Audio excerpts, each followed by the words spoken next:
সুপ্রিয় দর্শক, আসসালামু আলাইকুম। আশা করছি আপনারা সবাই ভালো আছেন। আলহামদুলিল্লাহ, আল্লাহর রহমতে আমিও ভালো আছি। দর্শক, আমি আজকে আমন মৌসুমের ধানের বীজতলা নিয়ে একটি গুরুত্বপূর্ণ আলোচনা করব।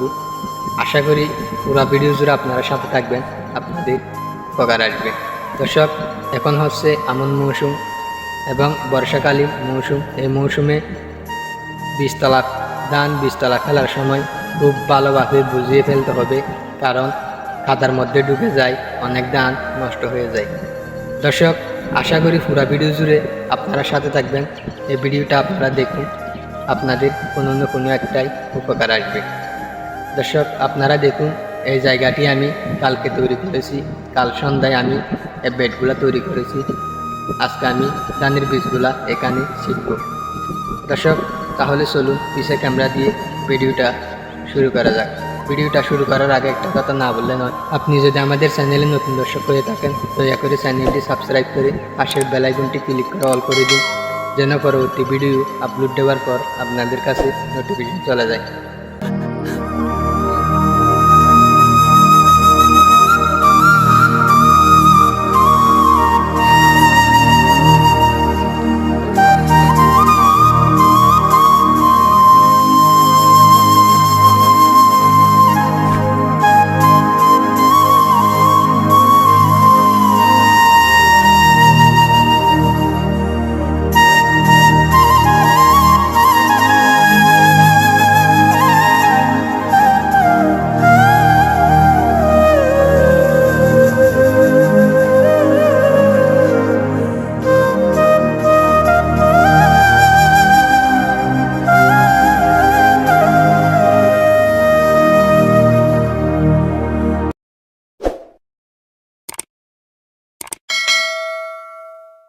দর্শক, আপনারা দেখছেন কৃষি বিডি চ্যানেল, সাথে আছে আমি উসমান। আর আপনাদের যদি কোনো প্রশ্ন থাকে কমেন্ট করতে পারেন, আমি সাথে সাথে উত্তর দেওয়ার চেষ্টা করব ইনশাআল্লাহ। দর্শক, প্রথমে আপনাদেরকে খুব ভালোভাবে ধানের বীজগুলা শোধন করতে হবে। যেমন ধানের বীজ যদি আপনারা শোধন করেন, তাহলে রোগবালাই খুবই কম হবে, রোগবালাই থেকে মুক্ত পাবেন। দর্শক, দ্বিতীয়ত, যে ধানের বীজতলাটি আপনারা তৈরি করবেন, সেই বীজতলার জায়গাতে কোনো প্রকারের ইউরিয়া সার দেওয়া যাবে না। যদি আপনারা ইউরিয়া সার প্রয়োগ করেন, তাহলে রোগবালাই আক্রমণ করবে। ভালোভাবে আপনাদেরকে বীজতলার জায়গাটি তৈরি করতে হবে। ডিএপি আর এমওপি সার দিয়ে শেষ চাষের সময় সে সারগুলো আপনারা দিয়ে দিবেন। দর্শক, দেওয়ার পর আপনারা যে বেডটি তৈরি করবেন, বেডের উপরে যেন পানি জমা না থাকে, সেভাবে আপনারা বেডটি তৈরি করবেন। কারণ আমন মৌসুম এবং বর্ষাকালীন মৌসুম, এই মৌসুমে ঝড় বৃষ্টি হয়, এর কারণে কাদার মধ্যে অনেক বীজ ঢুকে এবং সেই বীজটা নষ্ট হয়ে যায়। যেমন আমার ভিডিওতে আপনারা দেখতে পাচ্ছেন। এই ভিডিওতে আপনারা দেখুন যে আমি যে বেডগুলো তৈরি করেছি, এই বেডে এক ফুটও কিন্তু পানি জমা নেই, কারণ কালকে বৃষ্টি হয়েছিল। আজকে দেখছি এই বেডের মধ্যে কোনো প্রকারের পানি জমা নেই। এভাবে আপনারা বেডটি তৈরি করবেন, যেন আপনাদের কোনো ধান নষ্ট হয় না।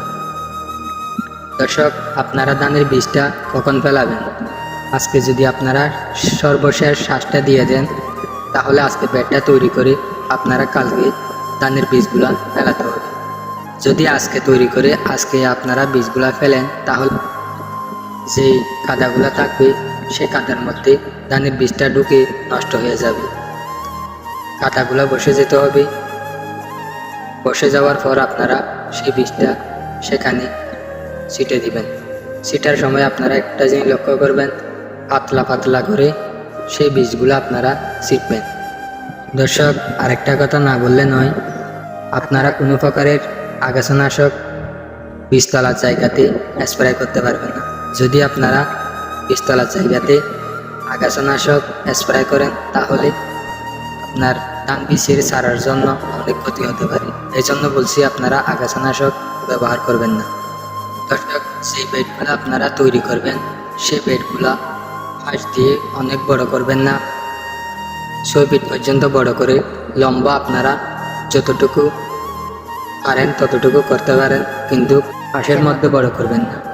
এভাবে আপনারা বেডটি তৈরি করবেন যেন আপনাদের সেই বীজটা ছিটার সময় একই নিয়মভাবে আপনারা সেই ধানের বীজগুলা ছিটতে পারেন।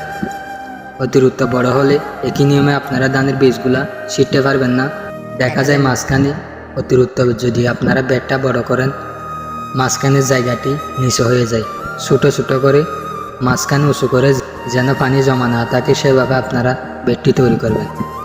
দর্শক, আমি আপনাদের মতো একজন চাষি, এই 10 বছরের চাষির অভিজ্ঞতা থেকে আপনাদেরকে ভিডিওটা শেয়ার করছি। আশা করি এই চাষি ভাইয়ের ভিডিওটা যদি আপনাদের ভালো লাগে থাকে, ভিডিওটা একটা লাইক করবেন। আর চ্যানেলে যদি নতুন দর্শক হয়ে থাকেন, দয়া করে চ্যানেলটি সাবস্ক্রাইব করে সাথে থাকবেন, কারণ ধানের বীজতলা থেকে শুরু করে ধান কাটা পর্যন্ত নিয়মিত ভিডিও আমি আপলোড দিয়ে যাব। এবং কোন সময় কী পরিমাণ সার প্রয়োগ করবেন, আমি নিজে কিভাবে সার প্রয়োগ করি আর আপনাদেরকেও কিভাবে সার প্রয়োগ করতে হয়, এভাবে আমি ভিডিও আপলোড দিয়ে যাব। এবং কোন কীটনাশক স্প্রে করবেন, সব ধরনের ভিডিও আমার চ্যানেলে পাবেন। দর্শক, আশা করি আমার কথাগুলো আপনারা বুঝতে পারছেন। আমি ভিডিওটা এই পর্যায়ে শেষ করলাম। দোয়া করবেন। খুদা হাফেজ। ধন্যবাদ।